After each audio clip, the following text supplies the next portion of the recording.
Good evening, everyone. It's wonderful to have you all here this evening, especially all the teachers and students. Always my favorite part. All you high school and college students and graduate students as well.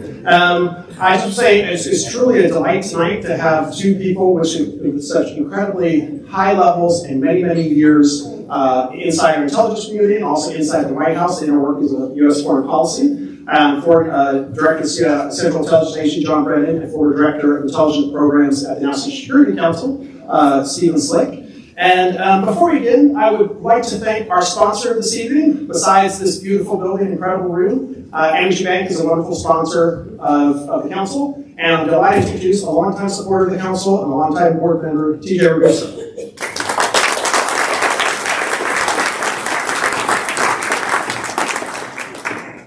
Thank you, Brennan. Well, the first thing I'm going to do is I'm going to take a picture of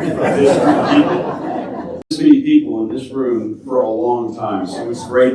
It's great to have you guys here. And really, when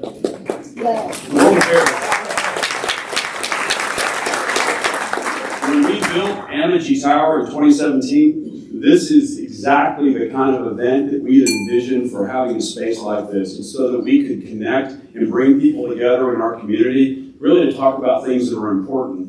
And, thinking about things that are important. Today, I was out in the Port of Houston doing a tour. I highly recommend, if you've never toured the Port of Houston, please do this. I mean, this is a really important cornerstone of our economy. But as I was sitting there on the MV Sam Houston, seeing all the ships that are going around, I was reflecting on tonight, because every one of those ships is carrying a cargo to a country where a business leader or a decision maker in the city of Houston had to make an informed, risk-based decision about doing business in another country. And I just am thankful for organizations like the World Affairs Council that the programs are interesting, but more importantly, they're informative. They inform the decision makers and the citizens of our city about the importance of world affairs, and I can't thank them enough for what they do and the role they play here in our city, and we are happy to open Amity Tower for the World Affairs Council. So thank you very much.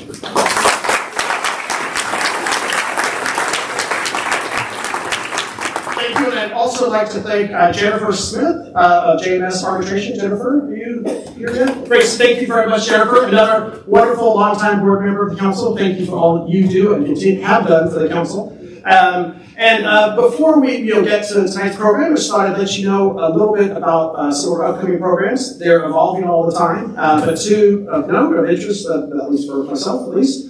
We will be back here on December 1st, if you can make it. That'll be the week after Thanksgiving. We'll take Thanksgiving off for obvious reasons. We'll be hosting a former Pulitzer Prize winner and the former executive editor of the New York Times, Bill Keller. After he left the New York Times, he founded and he's the editor-in-chief of the Marshall Project. And that'll be on a program with his many years of work since leaving the Times called What is Prison For? Punishment and Rehabilitation in the Age of Mass Incarceration. And it's actually a positive and optimistic look on prison. He looks at some systems and methods in other parts of the world and what we perhaps learn from it. Related to the parts of the world that they were discussing tonight, and someone they both know as well, when we get back to programming after the holidays, on January 26th, we're honored to host former U.S. Ambassador to NATO and former Deputy National Security Advisor, General Douglas Lute, for a program called The U.S., the War for Ukraine, and Russia's Threat to Europe and Beyond. And before we get to the world program, I really want to thank all the teachers and all the professors here. I know we have students from many, many different universities and high schools. Just to quickly go through them, as you guys are really at the core of what we try to do here. I want to thank the University of St. Thomas, the University of Houston, the University of Houston Downtown, the University of Houston Law Center, Houston Baptist University, Texas Southern University, Rice University, and the Baker Institute, of course, Sam Houston State University, and UT Health Houston Schools. And a few of the high schools right here this evening with Caney Creek High School, Lutheran South, First Baptist Christian Academy, St. John's School, the Audie School, and Episcopal High School.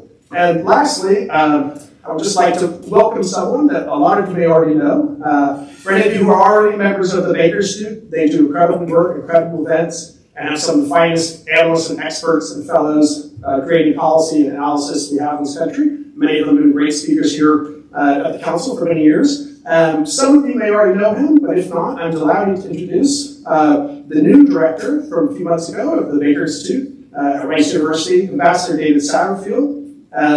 There are very, very few people in all the United States who have as high a level and deep an understanding at both the diplomatic and political level of the Middle East. Just a few of his incredible experiences. He's the former Assistant Secretary of State for Near East Affairs. He was a staff director for the National Security Council. He was an ambassador to Turkey and Lebanon and the Chargé d'Affaires in both Iraq and Egypt. Will you please join me in welcoming Ambassador Satterfield?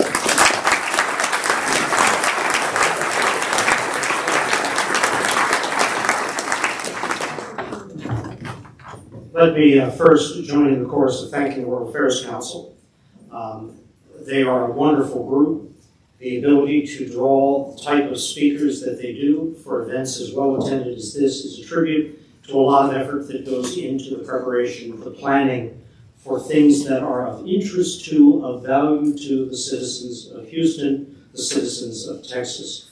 Houston is very much part of the world, not just the United States and not just this region. What happens in the world profoundly affects Houston, and frankly, what happens in Houston profoundly affects the world. So the more discussion, the more debate, the more information that is put out, and the more questions you ask, the better.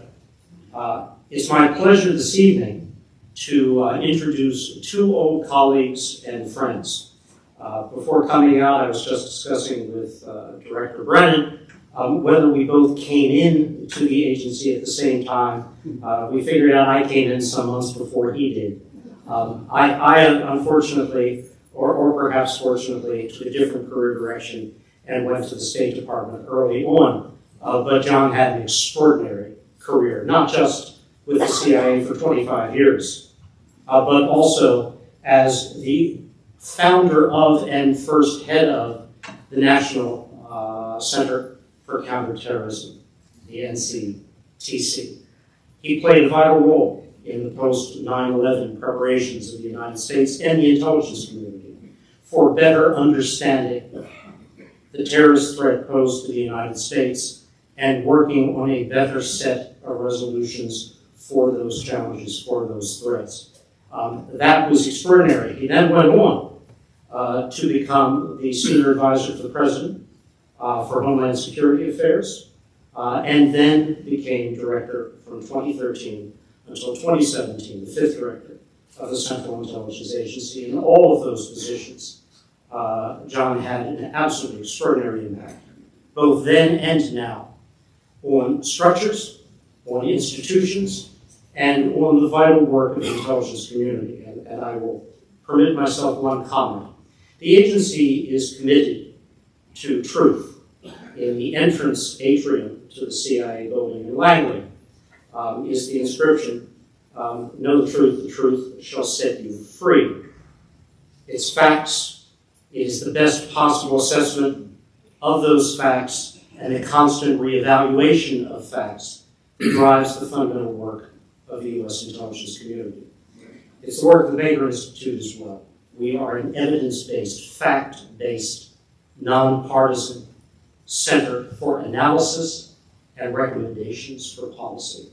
We admire and respect all of the work done by our colleagues in government who are focused on precisely the same challenge. Never at any moment in American history has it been so important to focus on evidence, on facts, on nonpartisan assessments of how best to deal with the many challenges facing the United States at home and abroad.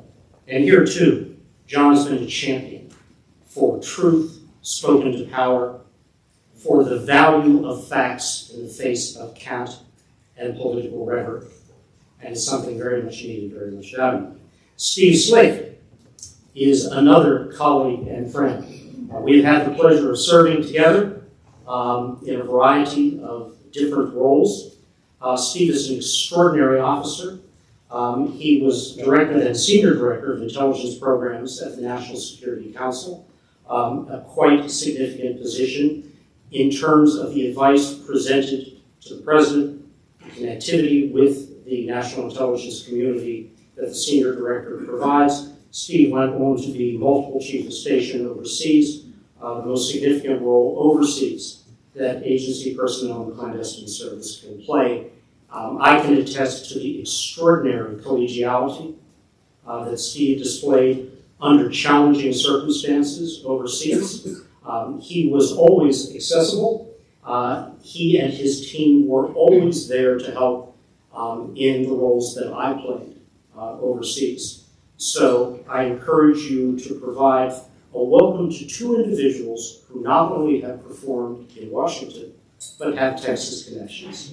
John graduated from Austin, I believe, in 1980, and Steve is the current director of the Intelligence Studies program at a small school in Austin known as UT. So, with no further ado, John, Steve, please.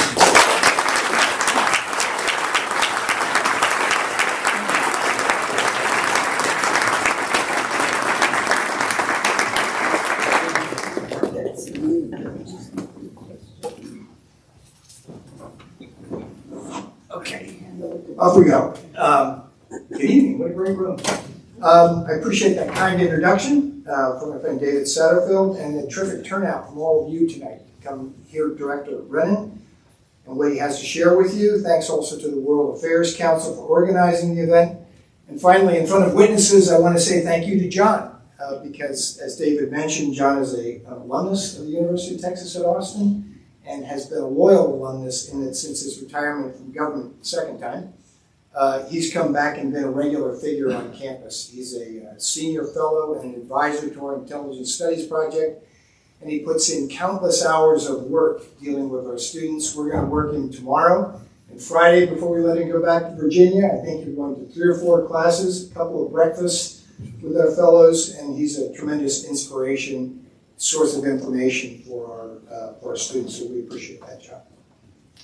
I would also, while I'm here, and this is an uncompensated advertisement. For those of you who don't have a copy of Undaunted, John Brennan's memoir, which he told me on the drive over, is now available in paperback. I encourage you to get it. We're all quite familiar with the genre of Washington memoirs. They're usually not worth the time to read or in anticipation of running for office or something like this. Not so with Undaunted. It's frank, it's honest. John Brennan's the only name on the cover. There is no ghostwriter. And so this is 300 pages of full John Brennan available in paperback, and I encourage you to take a look at it. I glanced at it on the way down just to make sure I had a few of my facts organized. So thanks also for all you students and teachers and professors for coming out. We're really happy to work with the council on getting a number of students here, and that would be actually where we start the conversation with John. So,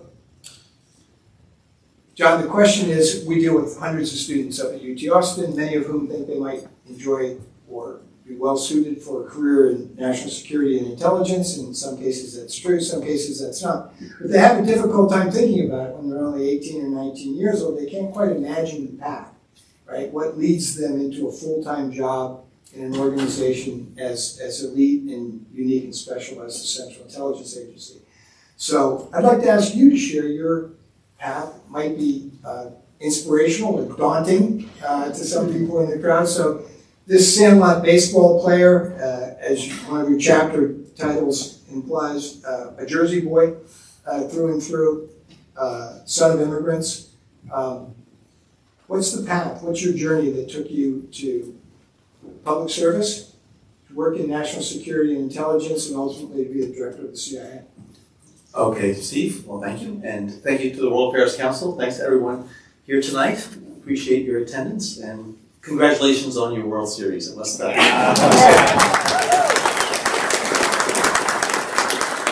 Houston's not my favorite team, but I'll give you a terrific, they really are a terrific team, so you deserve the congratulations.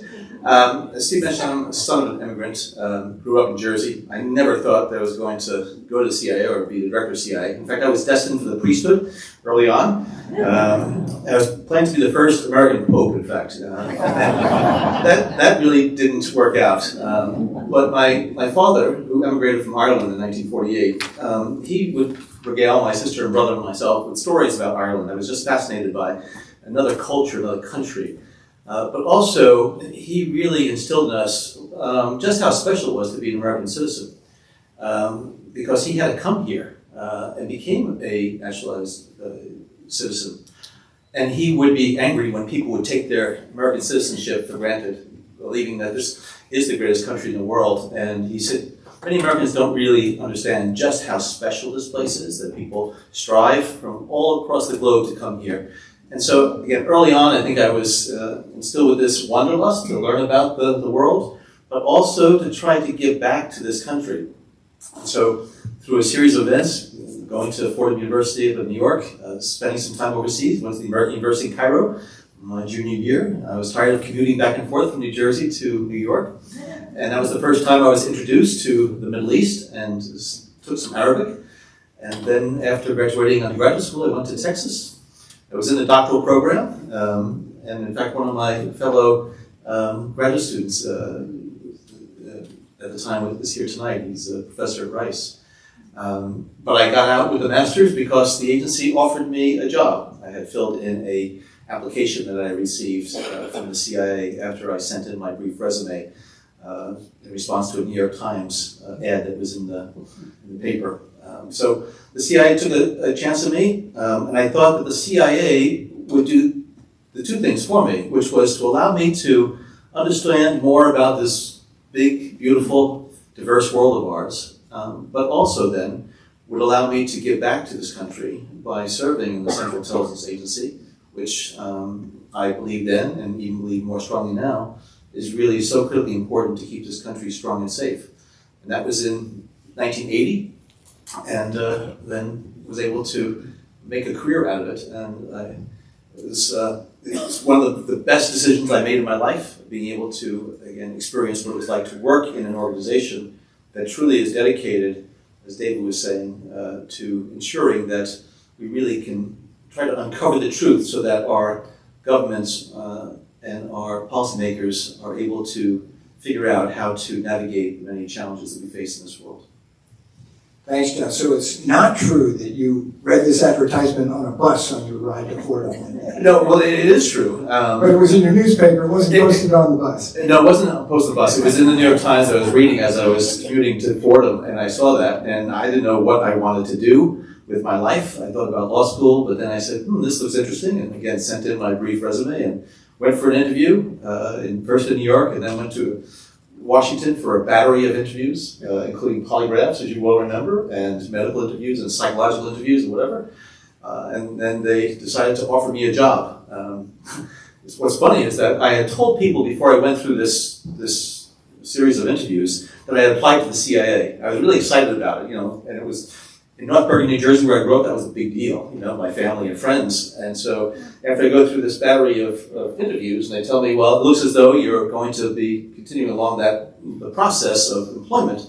They said, now don't tell anybody that you applied to the CIA. So I figured I already had screwed up my agency career because I told people. So I had to go back to New Jersey and say, well, that CIA application really didn't work out, and so now I'm going a different route.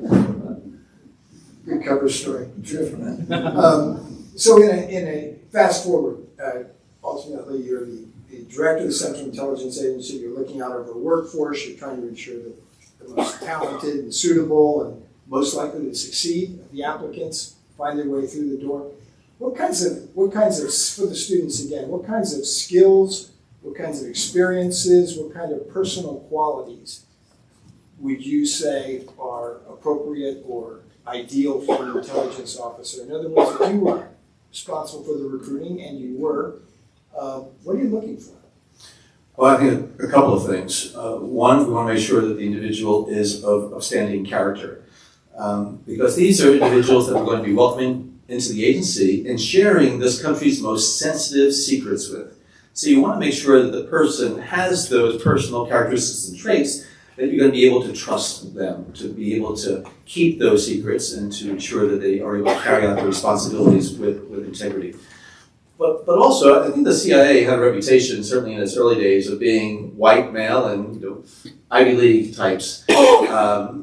And increasingly, I think the agency came to realize, and certainly when I was director, I very much appreciated the fact that the CIA has responsibility for understanding the world and all of its tremendous diversity. And what country is more diverse than the United States? There is none. We are the world's melting pot. And we need to take full advantage of the great diversity that we have in terms of people's backgrounds, experiences, linguistic skills, cultural affiliations, and so on. And so therefore we want to have this diverse workforce that's going to be able to operate overseas, because as I had served a number of years in the Middle East, at one point my Arabic was pretty good, but no matter what, if I went down the streets of Sana'a or in Damascus or whatever, or in Saudi Arabia, I didn't look like a local. We need to be able to have people who are going to be able to blend in. So you want to be able to have that diversity. But then in addition, I think people are surprised, particularly students. If you go onto the CIA website, I guess this is a commercial announcement, if you want to apply to the CIA, all those applications are started now on the website. You go there and you can look then at all the professional disciplines that are listed. And I think now there are over 70. And they run the gamut from things like having foreign language experience, being able to work in difficult environments, but you want to have logisticians, you want to have accountants, you want to have lawyers, you want to have data scientists, you want to have technologists and engineers, because the CIA is a global organization that has to rely on itself. And so when you look at all those different disciplines, the CIA really is a potential employer for any student, because if you are dedicated to this country's national security, and if you have the moral character and the integrity that is needed at the CIA, and you have a passion about whatever field that you are pursuing, the CIA may in fact be the place that you're going to find a home in. I never expected to spend close to 30 years total in the CIA, but once you get into the organization and you see the teamwork, the collegiality, but also the importance of the work, it's a place that I think a lot of my recruiters were concerned that a lot of the new Gen Xers and others wanted to come to the CIA and just spend 2 or 3 years and put the CIA on their resume so they can go out into the private sector and make a lot more money. And you're not going to get rich if you're working in the CIA. You definitely shouldn't be rich if you're working in the CIA to get rich. Otherwise, we're going to worry about what you're doing in your off hours in foreign services. But what you want to be able to do is to have people who can come in and be able to dedicate themselves to this very challenging but rewarding profession. And so again, I would just encourage the students that are here, whether you're in high school or college or pursuing graduate degrees, take a look at not just the CIA, but other organizations, whether it be at the federal, state, or local level, to be able to give back to your country. This is a wonderful, wonderful country. And again, the CIA needs to have the best and brightest, because the challenges we face today are, I think, more consequential than any we've faced in our history. Thanks, John. So when you were first applied to and were accepted into the CIA, you were destined for a career as an operations officer. And you completed that training and then made a decision to switch over to the analytic cadre. And you became obviously a terrific and well-respected intelligence analyst for the majority of your career. Could you say a little bit, I mean, there, as you mentioned, there's 70 or more different professions at the CIA. They hire talented folks with all sorts of skills and backgrounds. But the two predominant career tracks, at least historically at the CIA, are the operations officers, clandestine service officers, we call them case officers, right, who recruit and handle spies. And then there are the analysts who take the information that the government has available, evaluate it, place it into context, and eventually share it with policymakers to inform their decisions. You've done both.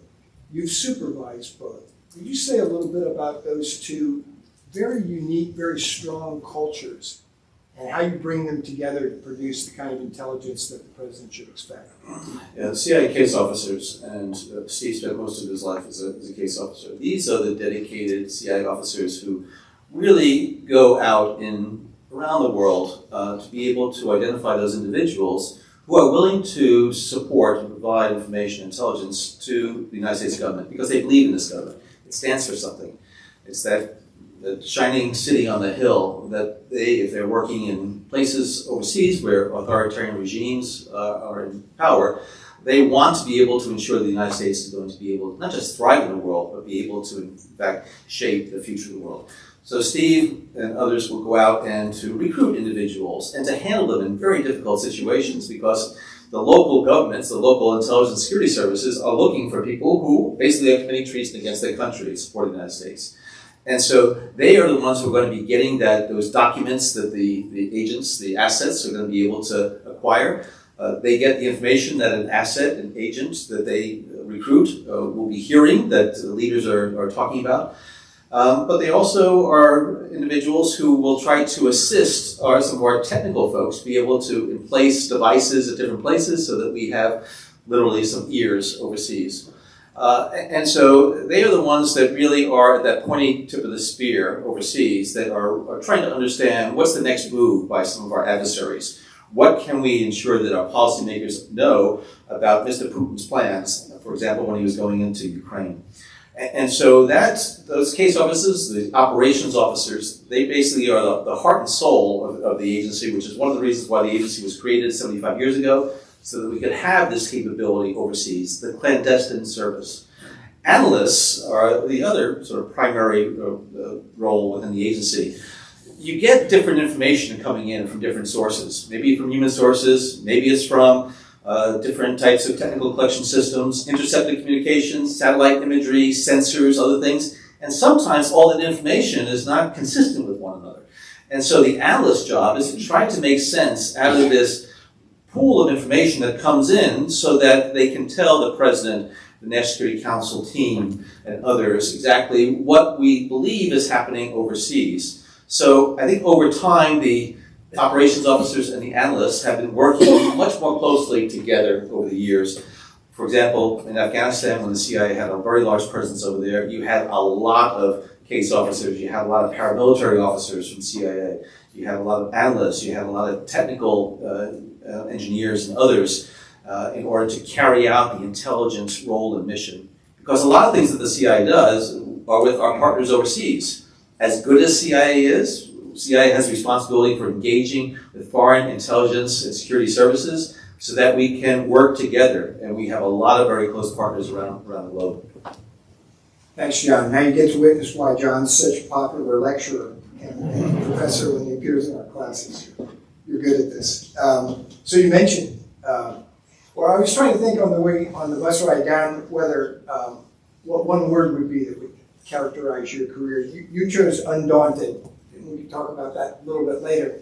I was thinking of change. It was a long debate with my publisher about what I should call it. Did you actually have a say, I hope? Yeah, I did, but yeah. Good. I was thinking change, right? You've been around change almost from the start. Different levels, different situations. CIA is in fact celebrating its 75th anniversary this September. It was created in September 1947 by President Harry Truman when he signed the National Security Act, right, which has become the framework for how we make decisions regarding policies that keep our country safe and prosperous. And that means that the CIA is a well-entrenched, reasonably cranky old bureaucracy at this point, and not particularly easily reformed and changed.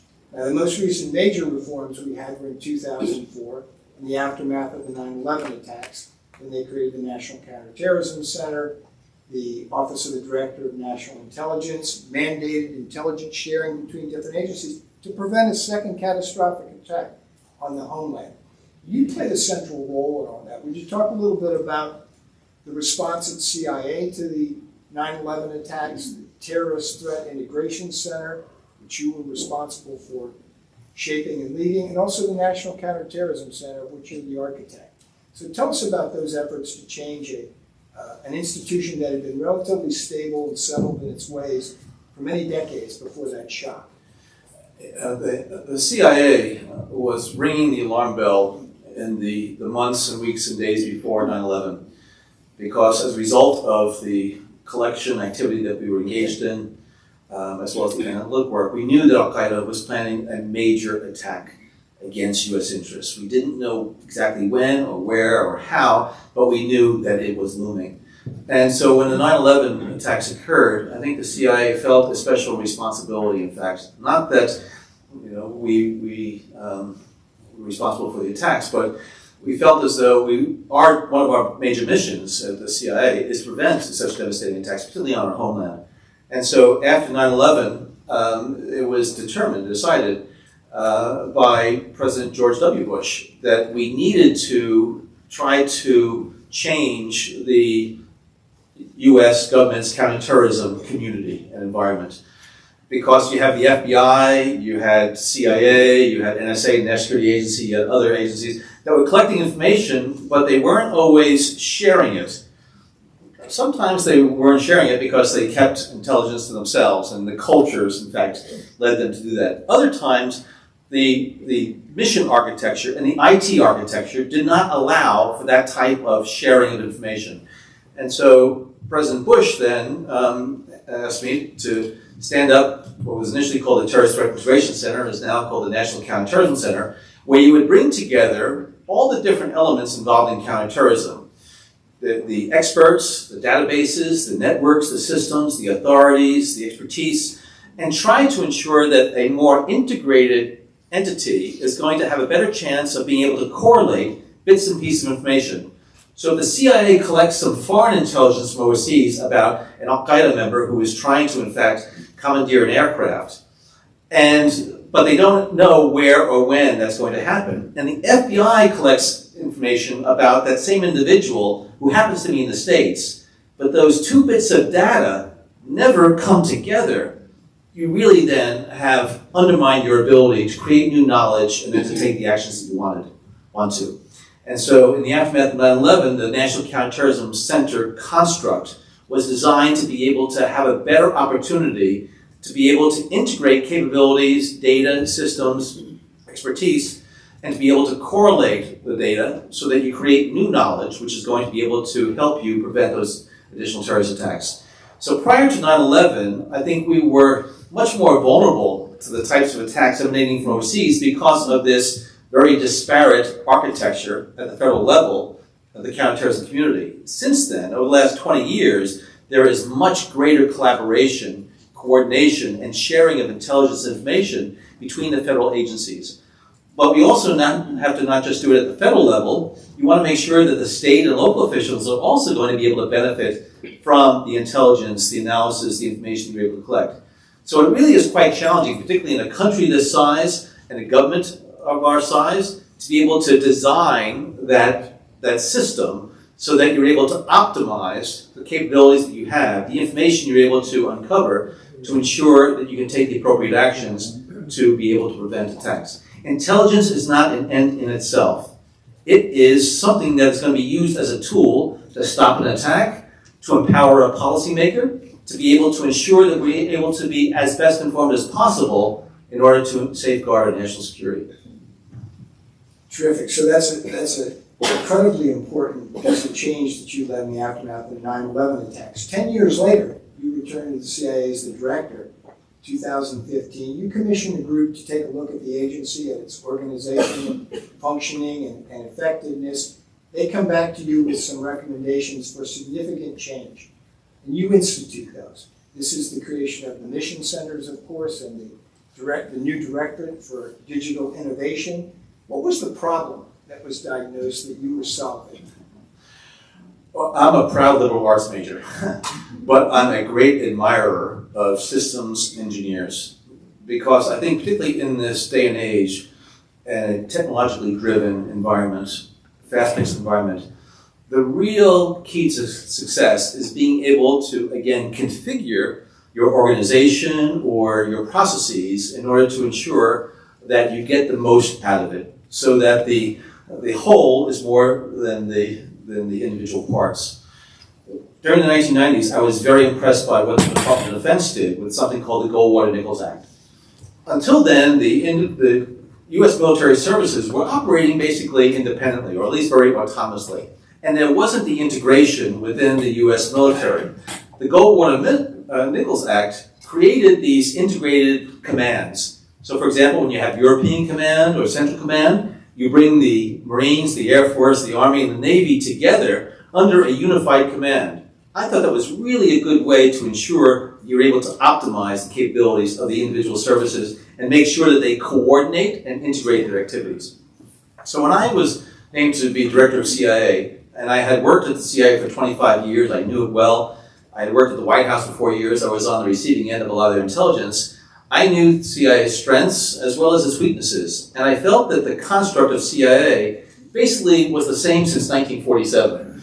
And so when I became director, I felt that as the CEO of CIA, it was really my responsibility to ensure that CIA was going to be positioned to deal with the challenges of the future as opposed to just those of the past. And so I commissioned this group. I told them, and these are senior CIA officers from the different parts of the agency, I said, I want you to take 90 days to look at the CIA structure. And if you come back and tell me at the end of those 90 days that everything is hitting on all cylinders, no changes need to be made, that's fine, but you're going to have to do a lot of convincing. And I told them about the Goldwater-Nichols model that I really was impressed with. And so operations, analysis, then you have administration, you have science and technology. I said to them, I really like this idea of having integrated centers within CIA. And so to much criticism and controversy within the agency, because change is hard. A lot of folks ask me the exact question that Steve asked me. What's broken you're trying to fix? To me, that wasn't the right question for my people to ask me. I'm sure that the folks at Kodak in the 1990s said, we had this camera business, a monopoly. We're really in control. Well, look what has happened to the camera industry. You have to be mindful that the ecosystem, the market that you operate within, is constantly changing and dynamic. And if you're going to be successful, you need to change with it. And so therefore, when this group was concluded their 90 days review, as usually happens in the government, they give you a low recommendation, a medium recommendation, and a high recommendation. And they threw up that high recommendation because they knew that was the one that I really was preferring. And I decided to institute it. Again, much to the dismay of a lot of people at CIA who rightly had pride in what the CIA had done through the course of its history. But I was trying to convince them that the power that the CIA is going to get, if we bring together more intimately our analysts, our data scientists, our technologists, our case officers, our open source specialists, and others, so they can work together, cheek to jowl, to be able to, again, optimize the insights we have in order to ensure that we optimize our national security. And so, again, to much dismay among some, and also Congress. Congress was upset with me because I didn't go to Congress for Mother May I. Having worked with Congress for many, many years, I knew that if I went down to them, they'd still be debating it right now, quite frankly. I try to keep them informed. I said, as the CIA CEO, it's my responsibility to try to do what a leader needs to do, which is, again, to position an organization to be able to thrive in the future. And so, thankfully, despite, I think, some of the naysaying, that construct of these, what's, I think, 10 or 11 mission centers, some are based geographically, like on Africa or Asia or China or this hemisphere, and some are based functionally, like on counterterrorism or counterintelligence and so on. And so I do think that construct, not just for the government, for CIA, I think the construct in the current world, whatever business or entity you are involved in, I think finding ways to integrate capabilities and leverage them the best way possible is going to be your ticket to success. Yeah, thanks, John. Change is hard, right? Particularly with stubborn government bureaucracies. I'm reminded of the second director of national intelligence, a terrific public servant, Admiral Mike McConnell, when we were having meetings on proposed reforms or changes to the intelligence community, he would often remind everybody that bureaucracies would very often rather fail than change. And I think that's maybe overstated, but that was the kind of resistance you were working against. And the CIA can't fail. And that was what drove me. And so, again, there was a lot of controversy associated with it, but I felt that it was the right thing to do. Okay, terrific. So as you see, I'm starting to get then some of your very good questions, and where they intersect with my outline, we'll start fielding them. Covert action, right? So we've talked about two of the core missions assigned to the CIA: gathering information from human sources and evaluating that information, presenting to policymakers. From time to time, the CIA, under extraordinary circumstances, may be ordered by the president to shape conditions abroad. And that's the statutory language that describes something we call covert action. Both as President Obama's Homeland Security and Counterterrorism Advisor and later as CIA Director, you were intimately involved in no less than 8 years, 2 presidential administrations of very unusual covert action activity. I'm thinking specifically in the question you're asked about the counterterrorism program that involved use of potentially lethal force from unmanned aerial vehicles overseas, the so-called drone program. You spoke publicly about it on behalf of the administration and subsequently.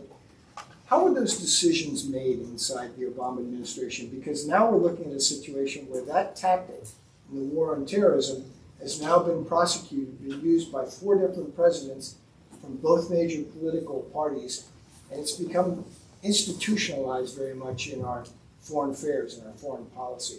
I'd like you to explain a little bit about the care and discipline that went into informing those decisions that President Obama made during your tenure in the White House, and then also what you think about the future looking forward. Is this in fact a permanent part of America's exercise of influence overseas, or will there be a day when we can dismantle this capability and stop pursuing our enemies using this platform? The CIA's covert action programs and authorities are among probably the most controversial of CIA. And over the course of our 75 years, we've engaged in a lot of controversial ones. Bay of Pigs, overthrowing some prime ministers overseas, fixing some elections. These were taking place in the last century. And all covert action programs require presidential authorization. It's not like the CIA decides to do things overseas clandestinely to shape the course of future events. The President of the United States has to sign what's called a presidential finding that authorizes the CIA to do certain things, and it lists the actual authorities and the parameters that CIA has to operate within. A very controversial detention interrogation program that was implemented during the George W. Bush administration was a covert action program. When I joined President Obama's administration, I had retired, I came back into government. The reason why I agreed to work with him was, first of all, I felt that our moral compasses had aligned well. After talking with him, listening to him, and he asked me to be his assistant for Homeland Security and Counterterrorism at the White House.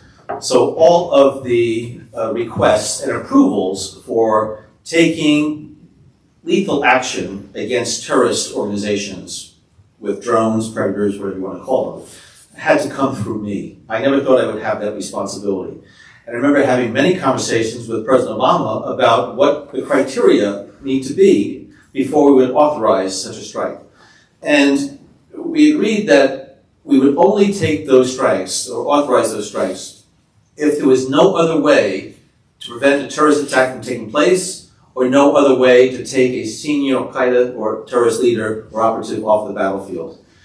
And so we had to go through that process. And we also had to go through a process to determine with near certainty, that's the term that was used, near certainty, that if we took a strike from one of those predators, that it was only going to kill the terrorists, it was not going to kill civilians. Now, anytime you're going to use lethal force, mistakes we made. And over the course of the Obama administration, we did a tally of the number of strikes that we took, how many terrorists we killed, but also how many civilians were killed. And at the end of 2015, we said that between 64 and 114 civilians were killed in those strikes. I believe the number was probably close to 114. And every one of those deaths of civilians was a tragedy. But at the same time, I think President Obama recognized that the primary responsibility, basically, of a president of the United States is to protect American lives. And whenever he authorized that strike, again, it had to meet the criteria that were established. Again, there was no other recourse. There was no path to be able to stop that terrorist attack other than to take that lethal strike. So it's an unfortunate aspect of the world we live in today, that sometimes you need to take life in order to save innocent lives. And after the devastation of the attacks that Al-Qaeda caused, the feeling was in the Obama administration that we had to have a program where we could try to take off the battlefield as many of those terrorist operatives as possible. And when you see with your imagery from your predators, that can see a truck being loaded with explosives, and you have intelligence from a human source who is in the area, and you know that truck is heading toward our embassy or heading toward the residential compounds of our staff, and the only way you're going to be able to stop that truck bomb from hitting the target is to take a strike from a drone. There really is an obligation, in my mind, that the president has to make these very solemn decisions. And so, with Al-Qaeda decimated to a great extent, and ISIS as well, fortunately we haven't had to opt for that as often as in the past. And with the withdrawal of our forces from Afghanistan and the presence in Afghanistan, I think there were some real questions about whether or not the United States was still going to be able to carry out those counterterrorism operations effectively. And the killing of the leader, or at the time of his death, the leader of Al-Qaeda, Ayman Zawahiri, who took over Al-Qaeda after bin Laden's death, it was in fact one of those strikes that took place off of this unmanned aerial platform that is piloted frequently thousands of miles away, but the missile that comes off of that platform, of that drone, strikes a target with such precision that this individual, Zawahiri, was hit on the balcony of the apartment, the house that he was residing in Kabul. And so again, I think the Biden administration has a very similar view to the Obama administration, which is take these strikes when you have to, but do not use them in any type of injudicious or careless manner. Further on that point, looking forward though, can you imagine a day when America no longer needs this capability to attack its terrorist enemies overseas? And then I'm reminded again as we're watching the evening news of the Russian military's use of these cheap suicide drones that they're buying from Iran against civilian infrastructure. Obviously, different set of standards, different set of decision makers, but drone warfare seems almost inescapably part of our future. How should the U.S. government approach this capacity? Unfortunately, I think the technological advancements continue, and so you have miniaturized drones, the ones you're referring to, they're called kamikaze drones. They're lethal drones. They're packed with explosives, and then they are vectored into a target, as opposed to the Predators and the drones that the U.S. uses. These are platforms that have missiles on them. They shoot. They're armed drones as opposed to kamikaze drones. But I think we see that, unfortunately, a lot of these weapons of war are being increasingly sophisticated and are available now to a lot of different governments, militaries, and even groups. And so, the technological advancements that we have seen really raise questions about how you're going to try to ensure the security and protection of your interests, your citizens. And the Russians obviously are opting for these Iranian supplied, and they use both the Iranian kamikaze drones as well as the Iranian armed drones, which also are unfortunately pretty effective. It's a way to be able to attack your enemies from a distance, and it's also a way to avoid putting your pilots in harm's way, because they're remotely piloted aircraft. So if a drone is shot down, you're not going to kill a pilot. And so from a security perspective, from a precision and guided missile perspective, it is a very effective weapon of war. Thanks, John. We have a question here on a topic that you addressed briefly downstairs. That's intelligence priorities and shifting priorities. I'd like to just follow up a little bit on that. So we mentioned that in 1947 that the CIA was created, the modern intelligence community. Looking back first at the failure to warn of the Pearl Harbor attacks, the Japanese attacks on the fleet in Pearl Harbor, right? And also looking forward to this Cold War, this multi-decade competition with the global competition with the Soviet Union that the CIA played a central part in. We mentioned the change after the failure to detect and disrupt the 9/11 plots, the same situation after the failure to accurately assess Saddam Hussein's weapons of mass destruction. There was significant change that happened after that.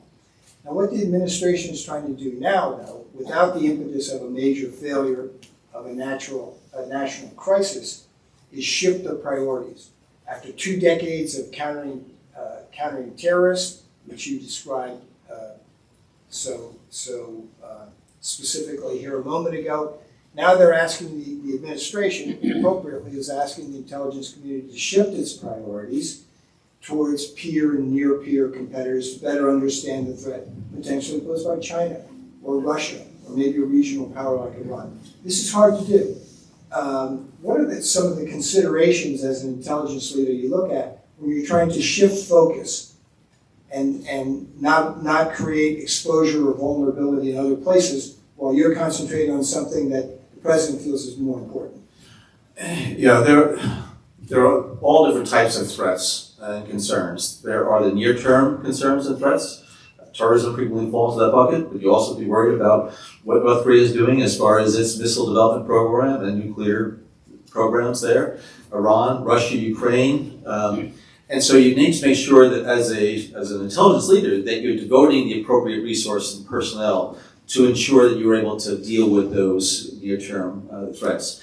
Each administration will have its own priorities, and sometimes they want you to shift from one sector or one area of the world to another or another issue.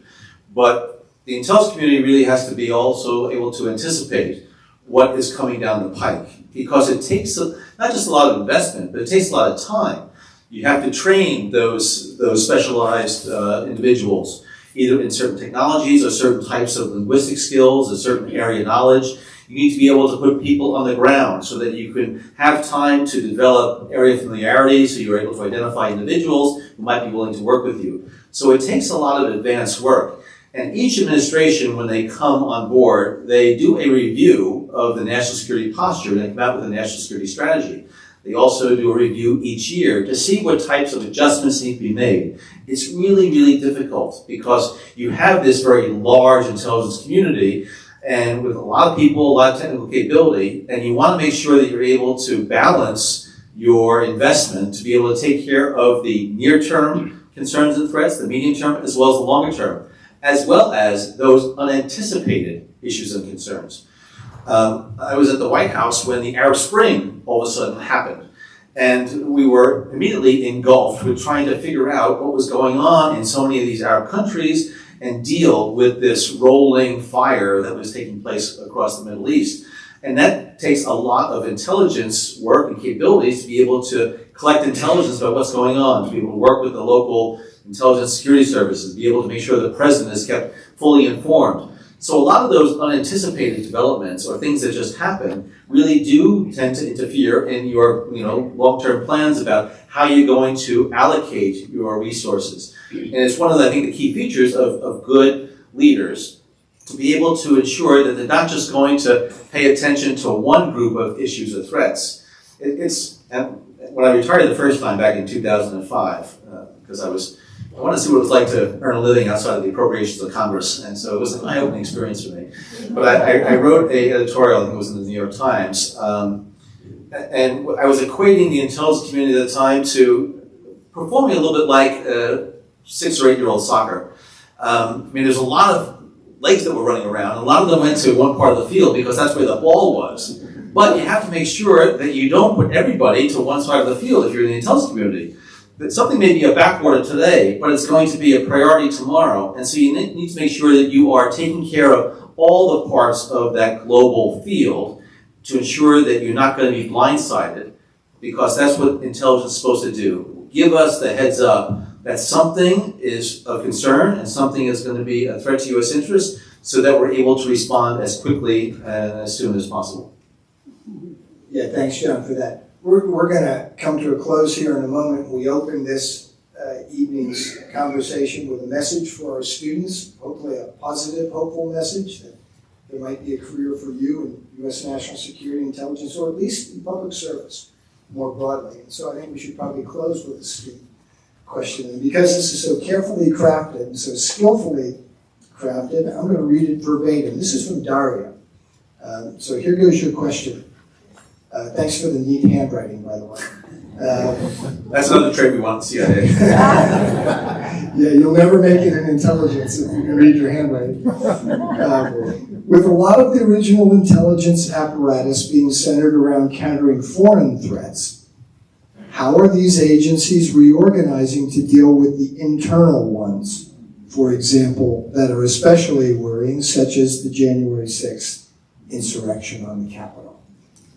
You've lived at this intersection of foreign and domestic intelligence and security issues. How would you say we're doing at dealing with our threats that emanate from abroad, and with equal alacrity dealing with threats that are being hatched here in the United States within our own country, sometimes by our own fellow citizens?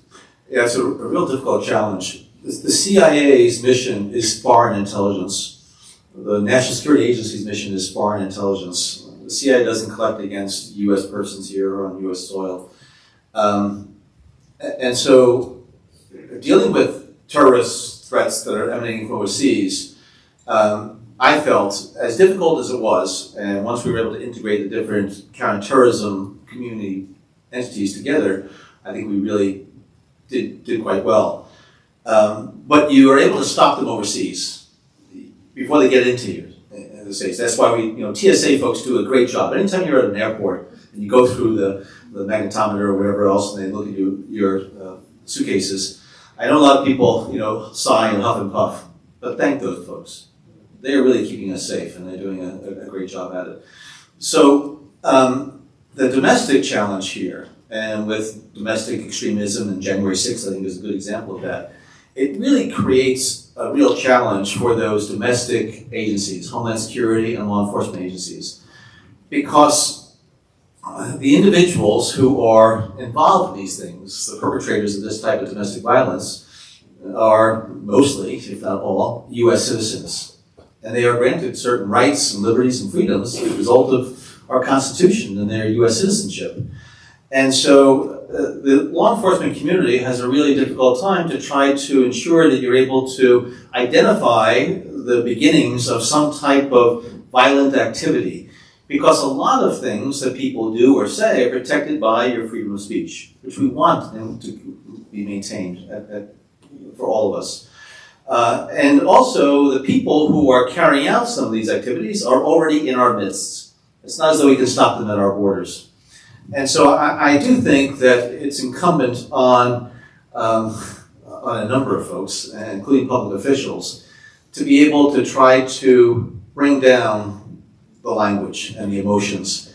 Unfortunately, there has been, I think, too much disinformation, distortions of facts that fuel the fires of extremism as well as animus here in the United States that led to that January 6th assault on our Capitol. I never thought in my wildest dreams that the footage that I saw, which we saw happening overseas in a number of capitals, that would ever happen in our nation's capital. But I do think that one of the challenges that our government faces is that digital domain, that social media out there that has become, unfortunately, the environment where those who want to do us harm can do us harm. Back in the 2016 election, when I was director of CIA, and I knew that the Russians were trying to exploit and abuse that environment by presenting themselves as Americans and American companies, whatever else, to try to shape our attitudes and sentiments as well as our votes, CIA was able to work with the FBI, because then the FBI had to investigate what was going on here in the States. But if a lot of this is emanating here in the United States, then the FBI has to work again with its Homeland Security partners, its state and local officials, to try to ensure that we don't have a repetition of that January 6th attack, but at the same time, in the effort to try to prevent it, not abridge the rights of U.S. citizens. A real challenge. And when you have a social media environment that is fueling disinformation and distortions and fueling these violent sentiments, this is a challenge. And I can understand how people who listen to some of these echo chambers have these views. I don't have any understanding or appreciation for those individuals, public officials, elected officials, journalists, pundits, social media influencers, and others who intentionally try to distort the truth in order to advance their personal, partisan, whatever agendas. This is something that I think needs to end.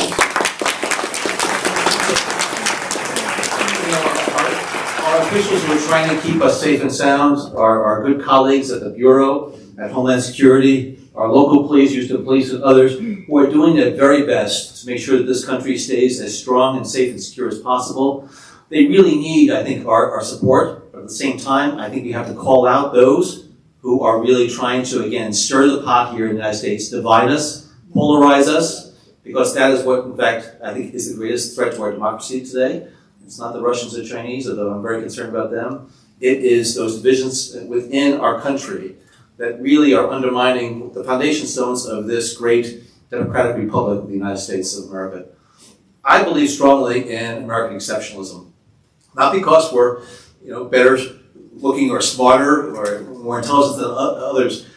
This country has had exceptional good fortune. Look at this country, how big it is, the natural resources that it has, the arable land, the navigable rivers, the coastlines, the melting pot. We have the best and brightest from around the world that come here. The world's oldest democracy. We're exceptional. We have exceptional responsibilities, though. We have exceptional responsibilities as far as our leadership in the world, because what happens around the world, I think as David Satterfield said, affects us here at home. We have exceptional responsibilities to make sure that we cherish and protect this great democracy of ours. And so again, I appreciate the opportunity to come here and be on my soapbox. Steve and I have served many years along with David in order to do what we can. We've handed the baton over to our successors, and when I look at the young students in the background, think about a career in public service. Again, at the federal level, state level, local level, give back to this country of ours, because you're going to be the beneficiaries throughout the course of your lifetime and your families for what this country gives to you on a daily basis. Don't ever take it for granted. Please join me in thanking John for his candor and unique insight.